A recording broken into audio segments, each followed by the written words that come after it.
And welcome to the Cape Town Press Club live stream to your home, brought to you with the generous support of the Konrad Adenauer Foundation this week, and also thanks to my technical producer, Mchrit Groenewald. Remember, if you are watching and you're live and logged in, you can ask a question at any time, and I'll get to as many of these as I can after our discussion. Our guest today is author Rebone Tau, a former member of the ANC Youth League National Task Team and a member of the ANC NEC International Relations Subcommittee. In her book, The Rise and Fall of the ANC Youth League, she traces the trajectory of this organization from its inception to the current day. It's a tale of visionary and remarkable men like Oliver Tambo, Walter Sisulu, and Nelson Mandela, who by founding the Youth League in the 1940s completely revitalized the ANC and the struggle against apartheid. But it also, in the democratic era, becomes a tale of factionalism, shady dealings and corruption, poor leadership, bling, venal politics, and most horrifically, also assassinations. Rebone Tau now joins us to discuss the Youth League, its demise, and its future prospects. Please welcome into our virtual studio, Rebone. Morning. Yes. Thank you for hosting me, and good morning to all the viewers who have logged in at this present moment. Right. I'm going to leap straight into it. ANC Youth League has been in the news again. Was disbanded in 2013 first, then again in July last year. We have a crisis committee at loggerheads with the mother body's national task team. And it seems to be being pulled into the factional battles around Secretary General Ace Magashule. Can you give us some insight and just bring us up to date, please, on what is the current situation with the Youth League? I think first and foremost, the Youth League, I think the ANC leadership, and I don't want to reduce it to Magashule because there's a collective, that collective led by him as a Secretary General, and then you've got the political head, which is the president. In my analysis, and I've engaged some of ANC NEC members, that I am of the view that when they engage on the ANC Youth League, they engage along factional battles. They don't engage on the Youth League from a political point of view to discuss, because problems of the Youth Leagues are also political. They're not administrative issues only, So most of them do agree. And I can tell you recently, I've also said to some of them that in 2013, you said you are rebuilding the Youth League. And in 2020, you are still rebuilding the Youth League. 7 years later, we sold the myth award by the ANC National Executive Committee. And secondly, you can't use the same method over and over, because you must remember, I was part of the task team that was appointed in 2013, who were dissolved. A task team came, which was led by Natim Tetwa and Fikile Mbalula. Another task team came to help the ANC Youth League in 2018 to go to its Congress before it was disbanded at NEC. Now this is the 4th task team. But you can't use the same process throughout the 7 years and think you'll get different end results. I think the ANC is at a point where it needs to use a bottom-top approach, because the top-bottom approach is not working. It is clear. They should actually dissolve all structures of the Youth League and allow members of the Youth League to go back to their communities. The Youth League in its nature, it's a community organization. It's an organization that seeks to advance and fight the struggle of the people in different communities. But over the years, it has changed its character, and due to factionalism, and issues of money and so forth.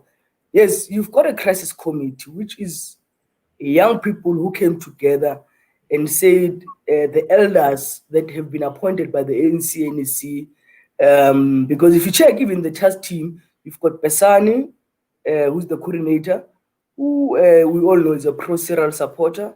He also works in the office of the president at Letule House. Then you've got Thandima Mehlala, who we all know that is a pro is Magashule supporter. So you've got a balanced team in terms of the coordinator and convener. So it was not Magashule just taking over the Youth League, but it was a gentleman's agreement between the two, But in that approach, young people are saying, you are not servicing us, which is correct. most of the people in the TAS team are ministers. Some are MPs, like the convener of the TAS team, Tandima Metla, she's a chair of a portfolio committee in Parliament. So obviously she'll be consumed by Parliament work, So you have people who actually don't have the time to rebuild the Youth League. They've announced that January the Youth League will be going to its Congress. I've just seen now a letter that says they've extended the membership deadline of submission now to 15th December, which if you take the Youth League to Congress, you can't do it in a period of 2 months, that process must take a year. But it is clear that there is no rebuilding in this process. It's just them rushing to go to take this thing to Congress, because that means when you rebuild, you focus on political education, because the Youth League in its nature, it's got new members every year. And even in terms of our constitution, you're not even allowed to, like, compared to the ANC constitution where you can pay for 5 years your membership. In the Youth League, it's just 1 year. So young people, some are always moving around from one place to another, So political education is something that has been lacking over years within the ANC Youth League and within the ANC as an organization. That's why the Youth League, it's in its crisis where it is today. And the crisis committee marched 2 weeks back to the Tule House. But the other question, which the ANC, I think, has failed to tell us, if the Youth League is no longer liquidated, because as things stand, the last time the ANC communicated was that the Youth League has been liquidated, So we're also trying to, no one is talking about this issue of liquidation. That's the interesting now in a certain part. And I think also journalists, when they engage with the TAS team of the ANC, they don't ask them about the issue of liquidation. What is happening? Has the Youth League sorted out these matters in court? You mentioned the Congress, and I just want to pause there quickly. If they do proceed with it, as I understand, there are 3 or 4 contenders. What is the leadership looking like, and how is that breaking down? And are you at liberty to tell us a little bit more about that? Yes, I'll give an example. In Gauteng, as things stand, there are 3 who are publicly have come out. I'm told there's a 4th one also in Gauteng. And then that's now for position of the president, because other positions, I know Limpopo seems to want the position of the Deputy Secretary General. KZN, they seem to have a candidate for also position of the president. I think for now it's too early, because the TAS team might also be disbanded, because as the crisis committee has been pushing, that the TAS team must be disbanded, and the TAS team of young people might come up. But I don't see this Congress sitting in January. That's the honest truth. It's not possible, because you must remember, after the cut-off date of the membership, auditors must come in, do an audit, which is a lengthy process.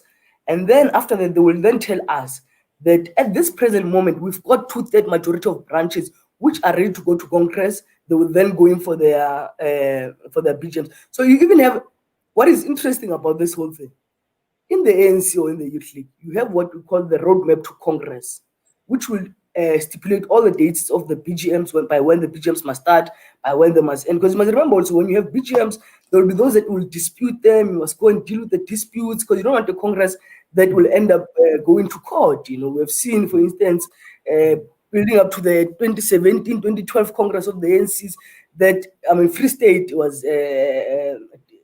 was dissolved by the court in 2012. Again in 2017, we saw even KZN being dissolved by the court in 2017. So you don't want a situation where it will end up in court. But I don't see this Congress sitting. But I'm saying, even in terms of the time frames, they don't make sense. You can't say you're sitting in January. Discussion documents are not out for delegates to discuss at branch level, so that they can be able to go and engage in terms of influencing resolutions of the Youth League.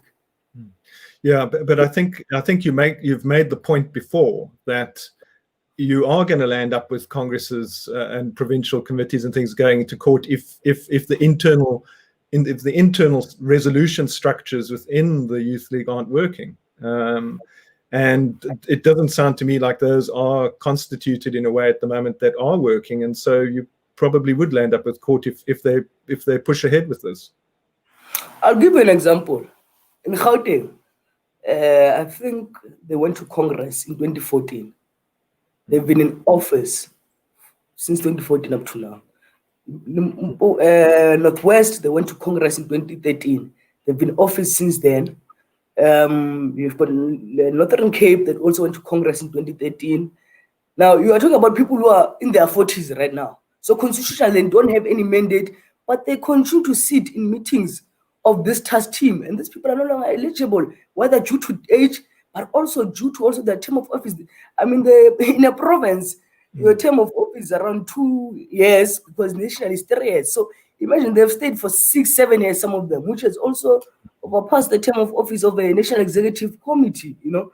So alone also, that is another technical thing, that if young people really would take this thing to court, they can make also those arguments. Because personally, I've called some of them and I said to them, guys, you have gotten what you wanted. Most of you are MPs, MECs in your provincial governments. Just let this thing go if you still have your revolutionary conscience in you, because you can't be 42, 43 and you're still leading this thing, which you can see that even your own meetings have not been sitting as a provincial executive committee per the constitution of the ANC Youth League, you know. But people are just holding on to power, and I mean, it doesn't make sense, you know. This thing is gone, it's finished, you know. They've overstayed that time. Yeah, you mentioned the age thing, and it was something which I have reflected on, and I'm wondering, I'd love to get your view on it, but wasn't that a fundamental problem that developed in the ANC, this enormous age gap which was allowed to develop? I mean, you had the people, the exiles, the returned exiles, the stalwarts. So you had people like Thabo Mbeki, a whole crew that are basically born in the 1940s. And then I'm not sure what you have in between until you get to, you know, Julius Malema, born in the 1980s. What is, there's like a 40, you know, there's 30 or 40 years there that seems to have been a great detachment between the youth and the leadership. Would you agree with that, or what's your view? I mean, I fully agree with you. I mean, the right of the matter, for an example, I mean, the president in 1991, he was elected as the Secretary General of the ANC, you know, and today is the President of the Republic and of the ANC. Most of these leaders, I mean, they've been leading the ANC since its return from exile, and some years were leading, were part, you know, in exile and so forth, you know. And we've got a youthful population. So then I think the ANC at this present moment is led by elites, because elites are not grounded within the community. And this is because of age, you know. So the only time the ANC leadership will go to see the people is like when they're doing door-to-door for elections. And then from there, life continues. And then again, elections, going to ask, is everything fine in your community? What do you need? How can you improve the services? Like, and those people will be telling them the same thing over and over. So indeed, you're correct. I mean, we're being led by people literally who are pensioners. Like, I was making an example to my other friend the other day. My mother took an early pension, I think in 2018. She was a teacher by profession. And I say, if government is forcing our parents to go for early pension or early retirement, politicians are there. I mean, some of them are in their 70s, you know, some of them in their late 60s, you know, and by law, I mean, by 65, you know, you have to take pension and retire. But we're led by people who are pensioners, who don't follow the same rules that they are saying should be applied by citizens of the Republic. Yes, it sounds a bit like America as well. I just want to, I want to just raise and to go back to your book now, and I think let's move the discussion there. I think one of your central pieces, and it relates to what we're talking about, the being out of touch, is you say really the nail in the coffin for the Youth League was its failure to support the fees must fall movement. Now, why that, and how did that happen? How did that come about? Now, in 2015, we go to a national congress of the Youth League in September, and that process, the task team was led by Fikile Mbalula, as I indicated earlier on, and Natim Tete as the coordinator. But what was interesting about this congress, there was no voting. Like, you just needed to reach threshold, and then we're done. So from president to the last additional member, there was no voting. It was well managed, well staged. I mean, Lamola needed 2 votes for him to reach threshold for it to go to ballot. And even when they asked that, they pleaded with the leadership of the ANC, can we have a recount? We feel that Lamola had passed the threshold that is needed for his name to go to the ballot. The ANC said no. Right.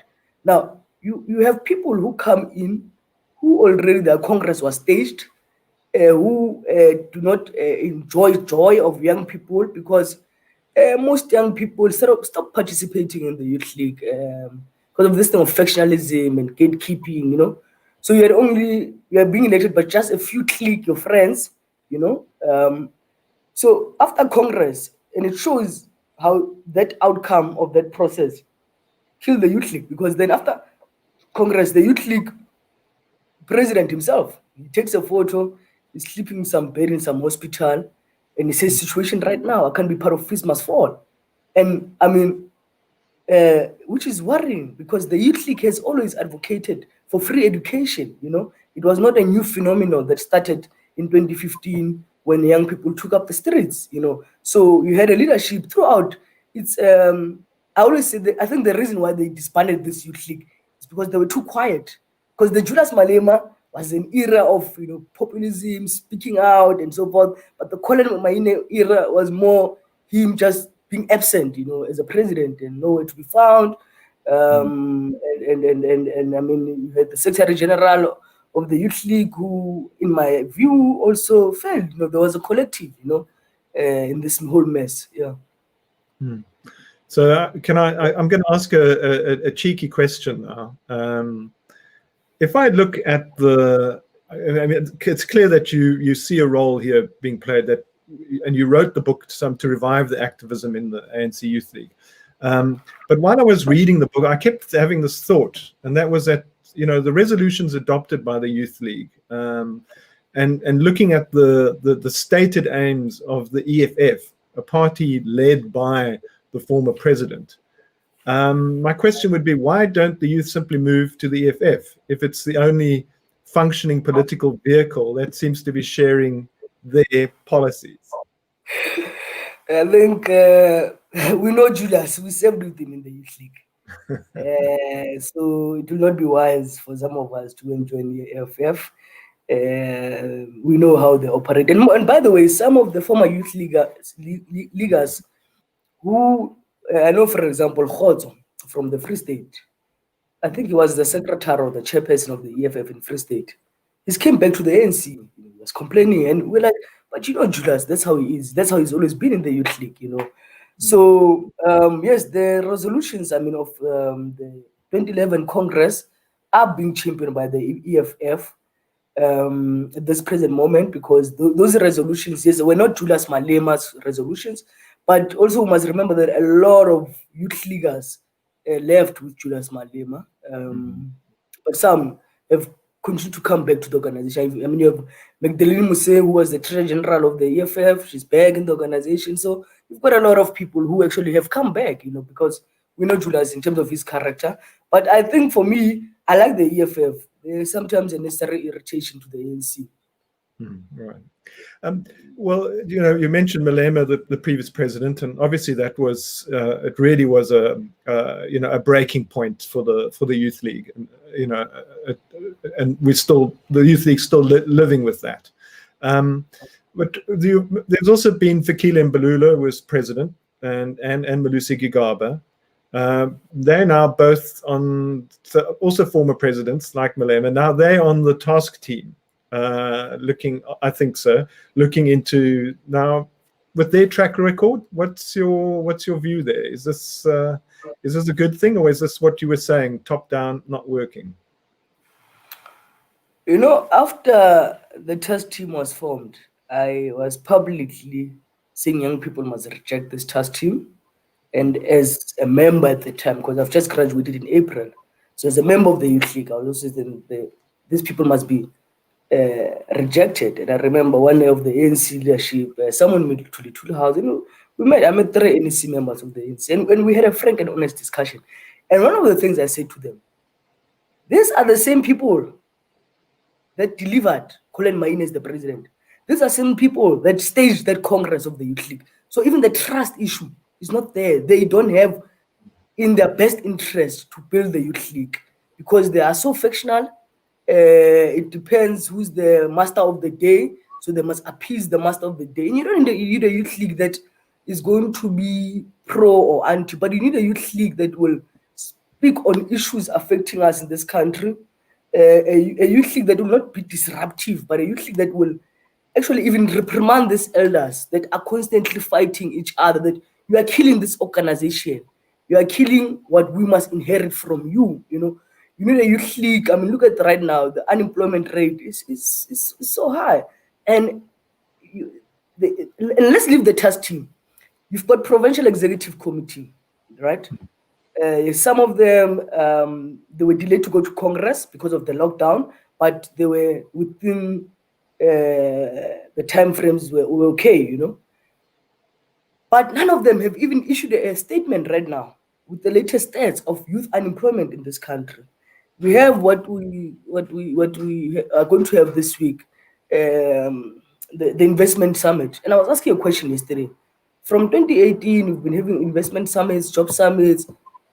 What we need at this present moment also is the president to tell us that in 2018, that job investment summit or job summit, this how many jobs they've created. And the youth league are not asking those relevant questions, because we can't have a youth league that is so inward looking that fails to speak on issues affecting young people in society. Well, we're related, I think, because of the individuals we've mentioned, or in my view at least, and speaking very much, I'm on the outside, obviously. The Youth League has always seemed to me to be a bit of a boys' club. It's sort of a very archly masculine discourse and very patriarchal. Is that going to change, and how would one, begin to change that? Patriarch, indeed, it's very rife within the organization. It won't be easy, because you see, women themselves, they play that role, because if you look at the number of delegates that go to Congress, it's 50-50, in the ANC, per the constitution. But you have women not being able to unite, and the men, they play the card very well, the divide and rule, card that they're using to divide women and rule.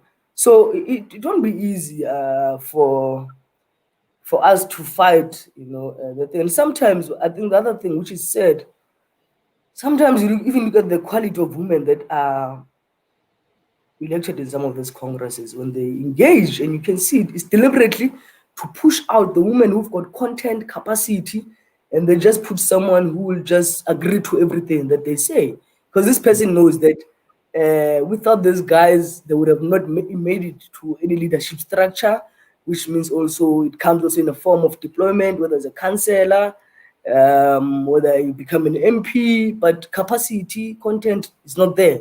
So the good ones are pushed out, and they just put the ones who have got who don't even understand the organization that they're leading, Mm-hmm. Well, it's the patriarchal masculine discourse is something it shares with the EFF as well. You mentioned the liquidation of the Youth League, and I just want to pursue that line a little bit further, because money is obviously a huge issue, and it's money that brought the Youth League into such a lot of trouble. I mean, you mentioned in your book, I think you mentioned Kebble. So there was that, and there was Mbedi investments. What is happening around that, and are those issues resolved now, or how would the Youth League be funded? I mean, the Mbedi was sold after the 2008 Congress. So Mbedi investment was sold. It's no longer under the Youth League. Mm-hmm. The Youth League solely depends on the ANC. And for most of the things, even this Congress, most Congresses of the Youth League are actually paid by the ANC. I was even asking, why does the Youth League need a Treasurer General? What is the work of a Treasurer General? Because even salaries of Youth League staff members are paid by the ANC. The Youth League Treasurer General, I'm still to understand actually what do they do during their term of office if everything must be paid by the ANC. And the reality of the matter is that you do need money, but there needs to be transparency and accountability. And that's what we are lacking in the organization. There's no transparency in terms of money issues. There's no accountability, because you can't run any institution or any organization without money, on a day-to-day basis. Even if you want to do programs, for you to travel around, those costs. And recently, I wrote an article on Daily Maverick, and I was speaking about that the ANC can learn about the slick professionalism that the DA has with their Congress that they just had now virtually, because we're at a point where the ANC is struggling to pay salaries. You want to take the Youth League to Congress next year. The Women's League must go to Congress next year. The ANC must go to NGC. You are going to local elections. How do you do all these things when you are failing to pay your own staff members on time every month, and the salary increment, where most of them will tell you that the last time they got a salary increment was building up to Mangaung in 2012, So, I mean, you can't have people working tirelessly around the clock every time, but they're not paid in time. So money is needed, but the ANC needs to stop operating like an underground organization.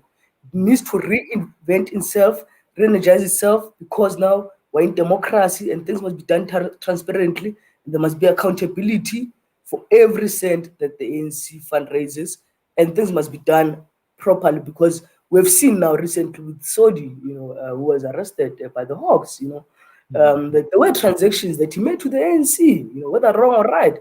But we need transparency and accountability to avoid these things, because any organization has got business people, even the EFF, even the DA, they do have business people helping out. But things must be done correctly, because otherwise you're going to have an organization that I don't know how it will survive. And I mean, across all of them, depending how the scandals come out of who has been being funded by who and so forth, Yeah, well, unfortunately, that hard-working side, the people that are not getting their salaries, are working away, are trying to do something. That's not the image we get. That's not the picture that's formed. And what we get is, bling is almost synonymous with the Youth League from outside. I recall that description of the World Federation of Democratic Youth Conference, I think in Caracas, where all the Eastern Europeans and the South American youth were in their flip-flops and their jeans and T-shirts, and the ANC Youth League arrives, and it's Armani suits and Gucci, and maybe there wasn't a 250,000 Rand watch. I can't remember if that was worn for the occasion. But what are we going to, what's going to be done about that bling? So how you talked about revolutionary spirit. So, and yet we know that in the youth, and a part of the appeal to the youth is an aspirant culture. That is a huge part of appeal as well, and popularity and building leadership image. So how are those going to square with a socialist revolutionary policies and wanting to form a body with integrity? The issue of opulence has been a big problem in the organization. And you're correct. Imagine, I was talking to one friend of mine the other day, but imagine going to do door-to-door wearing a Louis Vuitton or a Gucci, and you want to say you're a revolutionary, You are actually spitting in the face of the poor, You can dress up decently. I was saying, I'd rather buy Jordan sneakers than buy a Gucci or Louis Vuitton, And reason being, Jordan, even young people who are working can afford it. So yes, it's a nice sneaker, but even young people can afford that sneaker. Whether you talk about your middle class, the low incomers, they will have to maybe save more money to buy them. But it's a possible dream that they can do that. So you can't have, yes, indeed, someone wearing a belt of 17,000. It doesn't make sense. Like that Louis Vuitton belt doesn't make sense. Why would you spend 17,000 Rand when you can get a belt from any clothing shop for maybe 500 Rand, 1,000, a good leather, quality belt, So we need to kill this populism, because that populism has also brought in members who who have joined the organization because they want that lifestyle. They see that, oh, if I'm a member of the ANC or the Youth League, hey, you can get a BMW, because they see, this person never had nothing. Then boom, because of this, there's people parachuted in the organization. People who don't have credentials are parachuted. And that person, you see them, that, okay, this person just joined the ANC. 1 or 2 years later, they're driving a BMW, they're living a nice life now, And that's why then we start to have an influx, more members. Because I was even arguing in my latest article that the ANC talks about having over 1 million members, but most of those members are very disruptive. They are not here to build the organization, but they're here for their own selfish interests, which they don't understand that South Africans come first in whatever you do. It's not about you enriching yourself to live a flamboyant lifestyle and show off, that your wealth, on Facebook, and insult those who don't have money. Tell them probably that they're peasants, they're poor, and so forth. That's not the language of a Congress movement person. Well, now going back to those hardworking people, I think we could maybe just reflect for a moment on some of your fallen comrades, victims of assassination.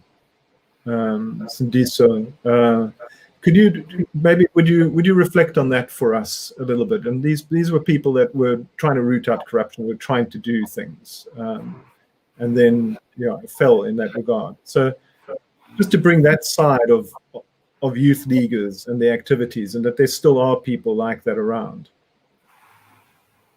I'll give you an example. Sindiso was suspended for a year. And the only reason why he was suspended, because he said Malusi Gawa used the state credit card to buy flowers, which was in the papers, And that's the reason why the ANC suspended him. It doesn't make sense. I mean, if someone comes out and speak out about a minister who uses state resources to buy flowers, and the ANC sees it fit to suspend him, it shows that, because at the time there was power struggle now between Zuma and what you call and Julius Malema, so obviously they were trying to do their level best to dismantle this youth league and find anything that they can find to charge people wrongly, and you must remember at the time also Gwede Mantashe was the Secretary General, so there was a collective. President Ramaphosa was the chairperson of the appeals committee. Derek Hanokom was the chairperson of the DC of the ANC, so this was also well orchestrated, the killing of the youth league, But Sindiso Makaka, after serving his suspension, he comes back. There's now a task team that has been formed, and he decides to go back home. Not a lot of people could do that. When you have lost everything and going back home, it's people are going to talk, in the village. Hey, did you see this one is back? Hey, things do not work out. So, but in spite of that, he went back home and he served the people. He was even working on what you call with the local soccer team there, supporting the young people there. I mean, at the time he died, he was a councillor of the ANC, So for me, I mean, he was selfless, and as it is alleged that he was speaking around the corruption that was happening in Mzimkhulu municipality, at the time of his assassination, or when he was shot and later he died. But unfortunately, in the ANC, when you are like that, also you're an irritation to some people. And political killings did not start with Sindiso Makaka. It's something that has been happening. And I mean, right now, when I check, we're going to local elections next year. People might be assassinated for just wanting to avail themselves to be councillors, so we will see also assassination that might take place again, because normally, I mean, when we went there to Sindiso Makaka's family, the issue of eThekwini came up, about the political killings and how councillors are they safe, why are councillors using bodyguards, and all these things, So it's something that it's spreading the thing. I mean, you go to Limpopo, for example, the people that were speaking against VBS, some of them have died. Yes. You come in Gauteng also, we've got a few councillors, especially where I stay in Tshwane, a few councillors that have also been assassinated. You go to Western Cape, also there's been assassinations in Western Cape. So it shows that in the ANC, when you speak out, it's a matter of life and death. So you might not be sure if you live to tell the day, to see the day, or you'll survive. That's the sad reality. Well, of course, it used to be like that as well under apartheid. You didn't know if you were going to live to see the day if you spoke out against apartheid. So there are risks involved if you want to change a society and if you want a revolution. You say it's, of course, it's not something we expect in a democratic disposition, having assassinations at all. But you say that the ANC is going to face a slow death if it does not have a youth league. Well, as you mentioned, and you preempted my next question, we are going into the next local elections, probably quite late. There's this Congress, doesn't look like it's going to happen with the Youth League. I mean, are the Youth League going to miss the boat if they're not part of or is actually the ANC going to miss the boat if they don't have a Youth League that's functioning around the time of the next election, especially looking at the voting demographics? I mean, if you look at the NEC that was disbanded, was elected in 2015, 2016 we went to local elections, 2019 were the national elections, and provincial elections. And there's been a decline. And the decline is, of course, it's because the Youth League has not been existing since 2013 when it was disbanded. Yes, we tried also in the task team because my task team we did the 2014 elections, but the result of them, the Youth League, since its disbandment in 2013, has had an impact of the ANC losing that youth vote because the youth voice within the ANC has been deliberately silenced by the leadership of the ANC. And it is in their best interest because it is them who are in government, the ANC leadership, most of them. So if the ANC loses elections, it's them who will be out in the cold. We'll have to now find things to do.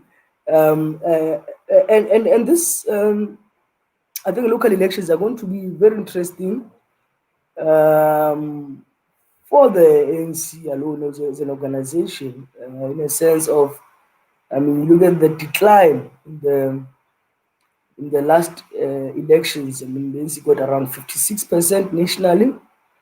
And then you have now the political landscape, which I think the ANC leadership is not able to analyze and assess. You've got the growth of also the Freedom Front Plus that's coming, and DA losing its historical support. Both the extremists between the blacks and the whites, where the blacks, some have gone to the EFF because they saw the EFF as an alternative because they don't want to be part of the ANC. And then you have those who felt within the DA, being the minority in this country, their voice was not heard or that interests were not championed by the DA. They've gone to the Freedom Front Plus, So the ANC also needs to see how does it also play in the current political landscape in the country as things are playing out themselves. Because the result of them is that the second biggest opposition party's got serious problems. And EFF, yes, it's got its own challenges there and there. I mean, there was a time on Twitter where people were just insulting both the ANC and the EFF, and then the ANC tried to come up with a campaign saying ANC Friday, but still people were hammering, ANC supporters, about the corruption that is happening in the party. I mean, the alleged even corruption right now around the PPE sagas, where the president spokesperson is still on suspension, and how then the MEC of Health also has been told to step aside. We've seen in the Eastern Cape also, there's a case, also there on corruption where someone recently was also arrested by the Hawks, so there's been also the things of corruption of the PPEs during this COVID will also be play an impact going to the elections, and people have lost jobs, and they see the corruption that's happening in the state. It breaks their heart, A lot of people want to lose their houses, a lot of people want to lose their assets, just because of COVID-19 having lost jobs. I mean, look at right now, even the SABC issue, which I think is not handled correctly because there's no political will, I think also from the minister. They might be saying that, yes, they want jobs to be saved, but I think that's just a lip service. I mean, you've got 400 people that are going to be retrenched, I mean, and we've seen how media houses also have been cutting down their staff. So these people, these 400 people, they don't know where they will get jobs, in the near future. Yes, it is. It is quite. The prospects are quite grim, and there certainly would be a role to be played. So I think unless we have some pertinent questions, I think we're going to wrap up quite soon. But I'd like to give you the opportunity now just to reflect on the kind of ANC Youth League that you think the country needs and why. We need a youth league that will understand its mandate, why it was formed in 1944. Because when it was formed in 1944, it was formed to serve the interest of the people of the Republic of South Africa. It was formed to advance the struggle because post-1994, as the ANC is in government, there's so much inequality in this country, There are so many struggles that a lot of people are facing, discriminations at work, a lot of issues, a youth league that will not be all about positions of being MPs, being deputy ministers. I mean, I'll give an example. You have a Secretary General of the Youth League who, per the Constitution, is a full-time person in the organization, and this person is the engine of the organization. This person sits in the deployment committee of the ANC when there's deployment discussions, and you have this person going there to speak for themselves and end up being the Deputy Minister of Home Affairs. Now, the ANC alone itself has undermined the Youth League Constitution by allowing Zunza at that time to be on that list to Parliament. So we need a youth league that will not be preoccupied about checking that, okay, now I'm going to graduate, let me start to plan my exit plan. We need a youth league that will be on the ground every day. There's issues like in Makhanda, Eastern Cape, there's issues of water, service delivery. I've never had the youth league speak out on the corruption and issues of service delivery where the ANC, has lost a case in court, but the ANC government continues to want to appeal that matter when they know they don't have any grounds to appeal.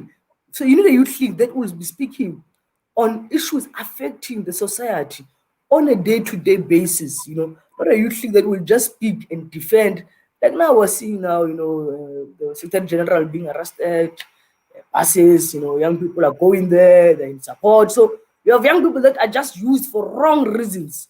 I was even laughing one young person was interviewed there by one of the media houses, and they were asking them, who is Cupcake? And in the ANC, we know Cupcake is the president. So she's holding a plug saying something about Cupcake. I can't remember the content. And that person says, Cupcake is ex-Mahashule. Does this person even understand why they're this much? So we don't want a youth league that will be used for wrong things. And this thing started, if you check, the era of Fikile Mbalula, 2005, when the former president of the Republic, former president also of the ANC, Jacob Zuma, was facing charges on the issues of the arms deal. When he was going to court in Pietermaritzburg, we saw the role that was played by the youth league there. We saw the role where the youth league was taking sides and lambasting and being very central and vocal on those issues. Not that the youth league must not speak on some of these issues internally, but they must not be disruptive themselves. They must actually try and find solutions to the challenges that we are facing internally as a party, but also in society also. I think I'll end there. So it comes down again to strong and leadership with an integrity that can speak truth to the mother body and its powers, but not be used as pawns and undermine themselves eventually. Thank you very much for the wonderful chat and for us spending some time and reflecting on the Youth League.